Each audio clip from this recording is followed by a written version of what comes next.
हमारे चैनल को सब्सक्राइब करें और बेल आइकन को प्रेस करें और लेटेस्ट वीडियो जानें सबसे पहले। अस्सलाम वालेकुम दोस्तों अपनी एक नई वीडियो के साथ फिर से हाजिर हैं।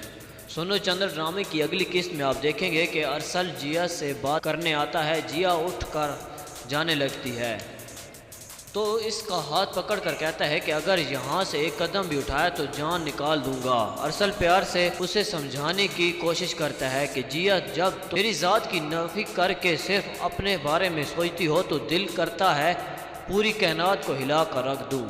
मैं तुम्हारे आगे हाथ जोड़ता हूँ, जिया मत करो मेरे साथ। इधर मिट्ठू मियाँ को इसकी माँ ये कहकर अम्मा के पीछे लगा देती है कि मैं तेरी शादी करवाऊंगी इसके साथ। मिट्ठू हिम्मत करके हुमा से कहता है कि मुझे आपका फ़ोन नंबर चाहिए। जवाब में हुमा कहती है कि अच्छा वो किस खुशी में। तो मिट्ठू कहता है कि फ़ोन पर बताऊंगा आपको। दूसरी तरफ दवाइयों की दुकान ज़ाकत मियाँ चोरी छुप के परवीन से मिलकर कहता है कि मुझे तुमसे ज़रूरी बात करनी है।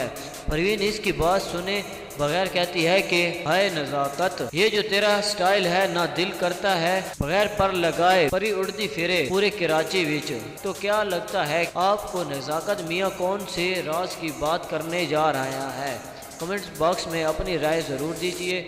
तो दोस्तों ये थी हमारी आज की वीडियो। मज़ीद वीडियोज़ के लिए हमारे चैनल को ज़रूर सब्सक्राइब करें। अल्लाह।